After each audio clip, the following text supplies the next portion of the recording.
Welcome back to my channel. I hope आप सभी की दिवाली अच्छी गई होगी and happy Bhai Dooj to you all, to my students. So आज आपकी लास्ट वीडियो है आपके इस बुक की, आपके इस सिलेबस की। इसके बाद आपको कोई भी प्रॉब्लम हो तो यू कैन आस्क मी, आप मुझे कमेंट कर सकते हैं और साथ ही साथ आप मुझे मेल पे मैसेज कर सकते हैं। जो भी आप मुझे कमेंट करते हैं मैं उनका सबका रिप्लाई देती हूँ। अगर कोई रिप्लाई करती हूँ या फिर मैं अदरवाइज हर्ट मतलब लाइक कर देती हूँ। अगर मैं किसी भी रैंडम पर्सन को या किसी भी कमेंट में ये लिखती हूँ कि आप मुझे मेल पर मैसेज करो, दैट मीन्स कि मैं आपको वहाँ ईजिली एक्सप्लेन कर सकती हूँ, आपकी प्रॉब्लम्स वहाँ पे अच्छे से फिलअप कर सकती हूँ। कोई नॉर्मल प्रॉब्लम होती है वो मैं कमेंट में रिप्लाई करके आपका क्लियर आउट कर देती हूँ, ठीक है ना। सो हम यहीं से आज वीडियो को कंटिन्यू कर रहे हैं।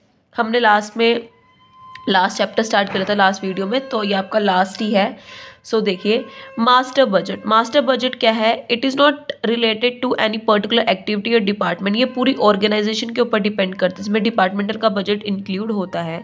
इस बजट की वजह से आप अपने अमाउंट की पॉसिबिलिटी इमेजिन कर सकते हैं पीरियड के दौरान, और आप एस्टिमेशन लगा सकते हो कि आपका टोटल इनकम और एक्सपेंडिचर कितना होगा, आपके प्रॉफिट में कितनी शॉर्टेज आएगी प्री डिटरमाइन अमाउंट के अकॉर्डिंग। और इस बजट को प्रिपेयर करने का जो प्रोसेस है, रिपीटेड है, वो सारे बजट्स को इंट्रोड्यूस करना है। एडवांटेजेस क्या है? जो भी एक्सपेक्टेड प्रॉफिट होगा जो आप जाओगे वो आपकी एस्टिमेशन इनकम और एक्सपेंडिचर के अकॉर्डिंग होगा, वो आपको पता होगा। बाय मेकिंग एस्टिमेशन और liabilities and asset balance sheet आपकी प्रिपेयर हो जाएगी। कोऑर्डिनेशन आपकी एस्टेब्लिश हो जाएगी डिपार्टमेंटल बजट वाइज, और ये एक बेटर वे है आपके ऑब्जेक्टिव का, एंटरप्राइजेस को क्लैरिफाई करने का, आपकी एक्टिविटीज़ को क्लैरिफाई करने का, और उनके अंडरटेकन ऑब्जेक्टिव्स को अंडरटेकन मतलब अचीव करने का, ठीक है। वेरियस लेवल के बिजनेस और बजट होते हैं। इन्होंने कहा है कि that two type of budget like fix budget and flexible budget. जो बजट आपके डेफिनेट प्रोडक्शन और सेल्स के ऊपर डिपेंड करते हैं उसको हम फिक्स्ड बजट कहते हैं, और इसको डिफ़िकल्टी होती है क्योंकि हमें यहाँ सेल और प्रोडक्शन का एस्टिमेशन लगाना पड़ता है। तो ये बेटर यही है कि हम अपने माइंड को डिफरेंट क्वांटिटीज़ के अकॉर्डिंग सेल को ध्यान में रखते चलें। और जो बजट आपको एस्टिमेशन एक्सपेंसेस के ऊपर या फिर डिफरेंट क्वांटिटीज़ के सेल के ऊपर शो करना होता है उसे हम फ्लेक्सिबल बजट कहते हैं। यहाँ पे एग्जांपल दिया, उसे आप रीड आउट कर सकते हैं। Now reporting of various variances क्या होते हैं? जो आपको बजटरी कंट्रोल को प्रिपेयर करना, एक रिपोर्ट देनी पड़ती है आपको अपने डिपार्टमेंट मैनेजर को, according to time, according to actual processes. आपकी फिगर्स क्या होंगे, उनकी डेविएशन को फाइंड आउट करोगे और वो सारी इन्फॉर्मेशन अपने सुपीरियर्स को दोगे, ठीक है। उसके बाद है रिव्यू एंड फॉलो बैक। फिर आप अपनी कमेटी के टाइम टू टाइम ऑर्डर्स को अप्रूव करोगे, अप्रिशिएट करोगे, और उन प्रोग्रेस को ऑब्जर्व करते हुए कमेटी आपको कुछ अनफेवरेबल रिजल्ट या फिर करेक्टिव एक्शन फाइंड आउट करने के लिए देगी। ब्रेक इवन पॉइंट एनालिसिस क्या होता है? It's refer to that level of production where the total revenue of an organisation equal its total cost. यहाँ पे इन्होंने एग्जांपल दिया, आप इसके रीड आउट कर लीजिए। इतना इंपॉर्टेंट नहीं है इसलिए मैं इतना आपको डिटेल में नहीं समझा रही हूँ, ठीक है। नाउ स्टैटिकल डाटा क्या होता है? It's refer to that control technique which uses previous year data for the purpose of the control. इस डाटा में क्या होता है कि जो आपके प्रीवियस ईयर के जो एनालिसिस होते हैं ना, कंट्रोल या फिर सेल्स के, प्रोडक्शन के, प्रॉफिट्स के, उन सबको मध्य रखते हैं, उन सबको एस्टिमेशन लगा के हम उन डाटा को एनालाइज करके हम अपनी रिपोर्ट्स को मेंटेन करते हैं, उस डाटा को देखते हैं, और फिर उसकी हेल्प से हम अपने इस ईयर के बजट को या फिर स्टैटिकल डाटा को कंट्रोल करते हैं। नाउ स्पेशल रिपोर्ट्स कहते हैं it refer to that technique of control under which help is taken of the management expert working inside or outside the organization to solve the problem whose causing remains undefined even after many efforts। इसमें क्या होता है कि हम बहुत सारी problem face कर रहे हैं, हम कंट्रोल भी कर रहे हैं, पर्पसली अनपर्पसली हमसे प्रॉब्लम हो रही है, हमें डायरेक्शन नहीं मिल रही है, हम काफ़ी ज़्यादा रूल्स पॉलिसीज़ को चेंज कर चुके हैं।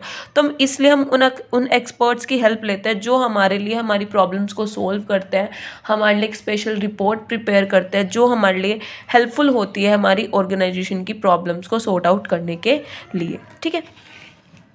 Now operational and internal audit क्या होती है? देखिए, it's refer to that control technique under which an internal auditor attempts at regular and independent appraisal of accounting and financial other operations.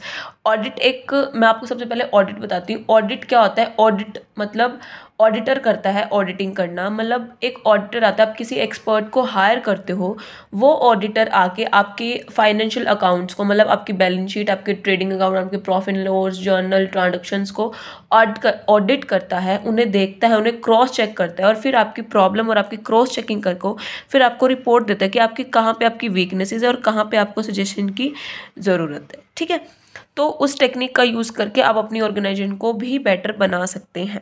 ठीक है, नाउ पर्सनल ऑब्जर्वेशन, जो कि नाम से क्लियर हो रहा है, it refers to that control technique under which the manager by periodically observing the subordinate trying to change the negative attitude towards work।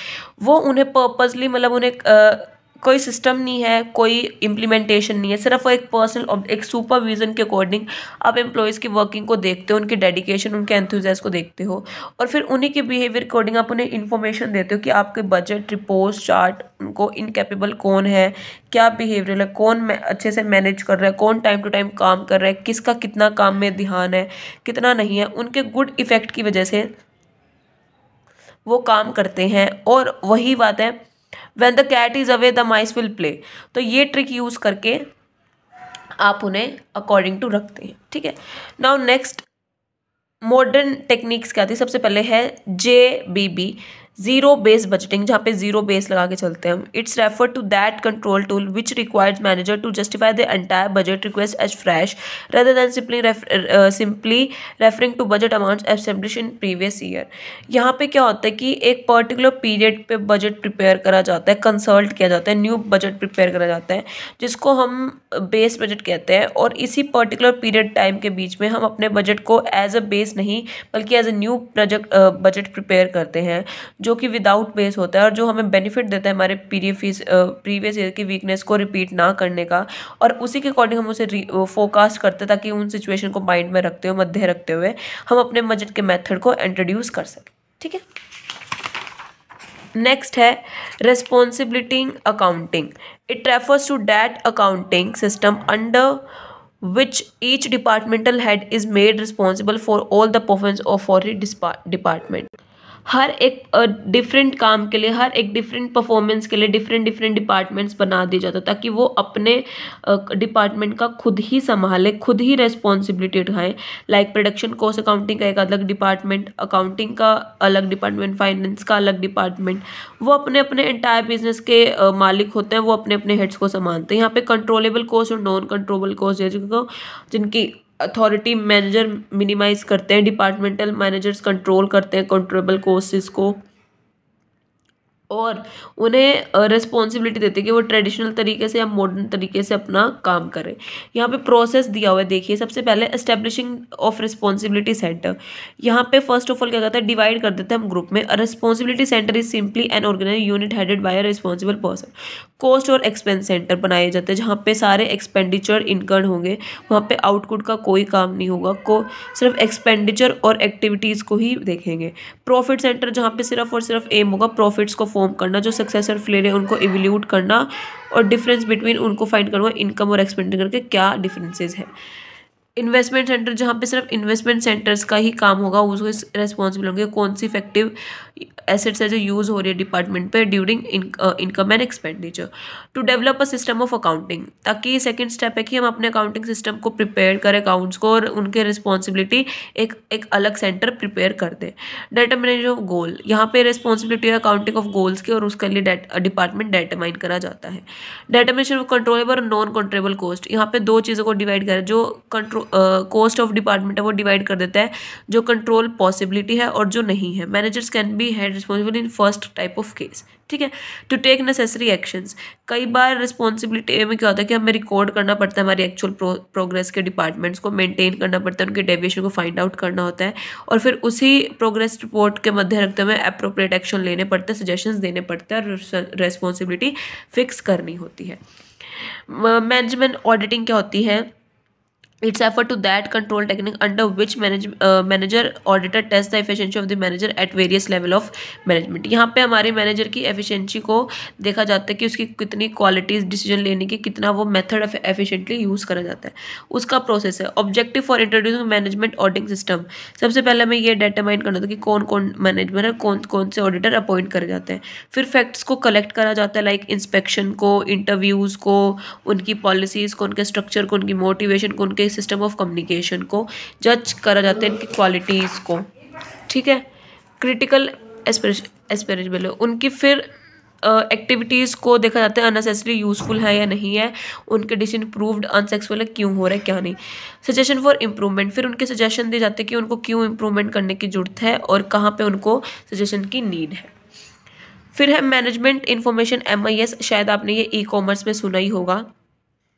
It's referred to that controlling technique which is used to provide management with needed information on a regular basis। यहाँ पे इन्होंने बहुत सारे point देखिए। Coordinating various helping, collect करते हैं, store करते हैं, प्रोसेसिंग करते हैं, फिर इन्फॉर्मेशन को डिस्ट्रीब्यूट करते हैं। मेक्स में डिसीजन मेकिंग में और कंट्रोल करने में बहुत ईजी मिल जाता है।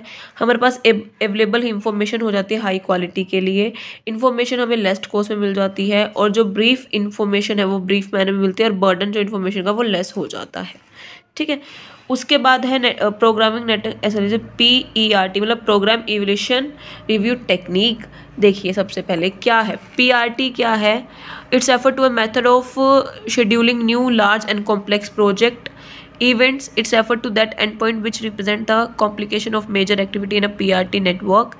Activity, it's referred to an action that take a place between two events of PRT। सबसे पहले to determine the activities and events, सबसे पहले आपका काम होता है कि एक्टिविटीज़ को और इवेंट्स को determine करो, पर्टिकुलर वर्क को, पर्टिकुलर एक्टिविटी को, उसके अकॉर्डिंग इन्होंने डायग्राम दिया हुआ है 4 days या 7 days इस तरीके से, ठीक है। ये प्रोसीजर है। फिर चार्ट प्रिपेयर करो according to number of events and activities, फिर सीक्वेंसली, और उसको चार्ट को कहेंगे network of a diagram. 3 estimation लगाओ, best condition, normal condition and worst condition. After that critical path, critical path क्या होगा? It's refer to that sequence of event और activities network which consume maximum time to complete a project, कि कितना time लेता है वो project को complete करने के लिए, लाइक दिस, ठीक है। इन्होंने एग्जाम्पल दिया, आप इन्हें रीड आउट कर सकते हैं, ठीक है। देखिए इतना इंपॉर्टेंट नहीं है, मैं आपको अभी भी बोल रही हूँ, ठीक है। उसके बाद सेकंड सिमिलैरिटी दी हुई है PRT में और CPM में। CPM क्या है? It's refer to a controlling technique which is use to check the cost in works and projects conducting repeatedly. जो मेथड्स प्लानिंग और कंट्रोलिंग के लिए इक्वल है, क्रिटिकल पाथ उन दोनों का। नेटवर्क प्रिपेयर करा जाता है अंदर बोथ द सिस्टम, एक्टिविटीज़ और इवेंट का बोथ में ही अरेंजमेंट होता है। डिसिमिलैरिटीज़ देख लेना। एडवांटेज मैं बता देती हूँ। Advantage, effective planning and control, दोनों सिस्टम्स में इफेक्टिव प्लानिंग होती है, कंट्रोल होता है, हर काम पर्पसली करा जाता है, सारी इवेंट्स और एक्टिविटीज़ को डिवाइड करा जाता है, टाइम को एस्टिमेशन लगाई जाती है कॉस्ट की, सीक्वेंस में डिसाइड होते हैं, क्लैरिफाई करते हैं म्यूचुअल रिलेशन, और फिर एस्टेब्लिश कंट्रोल की एस्टेब्लिशमेंट होती है between the different expected work और एक्चुअल वर्क, और रिमूव करते हैं हम डेविएशन को। प्रॉपर यूटिलाइजेशन ऑफ रिसोर्सेज, हमारे प्रॉपर यूटिलाइजेशन होता है हमारे resources by shifting their systems by short routes by critical path। Development of decision making power, जो परमुटेशंस होती हैं, कम्बिनेशन होती है हमारी एक्टिविटीज और इवेंट्स की, वो मोस्ट यूजफुल पॉसिबिलिटी होती है और डिसीजन पावर डेवलप होती है। आइडेंटिफिकेशन ऑफ ट्रबल पोज, जहाँ पे हमें ट्रबल दिखता है, अंडरस्टूड होता है, वहाँ पे हम उसको रिस्क को रिमूव कर देते हैं, अटेंशन अनफेवरेबल रिसर्च पे प्रिवेंट करते हैं। करेक्ट एस्टिमेशन ऑफ टाइम, जो PRT है वो हमें 3 एस्टिमेशन देता है टाइप करेक्ट की, और CPM में फिक्स टाइम होता है बेसिस ऑन एक्सपीरियंस, ठीक है।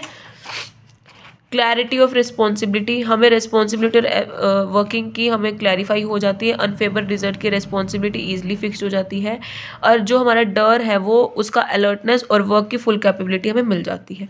डिसएडवांटेजेस क्या है? अनसर्टेनिटी ऑफ टाइम, जो PRT है वो न्यू प्रोजेक्ट्स के लिए यूज़ होते हैं, वहाँ पे टाइमली ज़्यादा लग जाता है फोरकास्टिंग करने में, बट जो टाइम की कंप्लीशन है प्रोजेक्ट पे डिपेंड करते हैं, उसकी करेक्टिवनेस पे और उसकी फोरकास्टिंग पे। लिमिटेड यूज़, जो PRT है वो the use of PRT can only be made in project which has not frequently repeated, जरूरी नहीं है कि हर, मतलब जहाँ प्रोजेक्ट होंगे वहीं पे PRT का यूज़ होगा। मोर PRT का जो टाइम है वो ज़्यादा अटेंशन लेता है, क्योंकि वो इक्वलेबल है to take the care of cost, ठीक है। देयर आर नो पेन, मतलब जो सिस्टम है वो मीन्स वो एंड भी है और स्टार्ट भी है। मिस्टेक्स होने के ज़्यादा चांसेस है जब हम अपनी कोई हम इम्प्लीमेंटिंग कर रहे हैं प्लानिंग की, कंट्रोलिंग की, और उसको हम एज अ पेनिकामा ट्रीट करते हैं। तो इसी के साथ आपका बिजनेस कम्युनिकेशन का बिजनेस मैनेजमेंट का सिलेबस खत्म होता है। नेक्स्ट हम स्टार्ट करेंगे computer application in business. So I hope आपको सभी को क्लियर हो गया होगा। कोई भी चैप्टर, किसी भी टॉपिक में या किसी भी चैप्टर में प्रॉब्लम है, यू कैन आस्क मी, आप मुझे कमेंट सेक्शन में बता सकते हैं, ठीक है। सो वीडियो को लाइक, शेयर, कमेंट कर देना एंड चैनल को सब्सक्राइब कर देना। Thank you, have a nice day.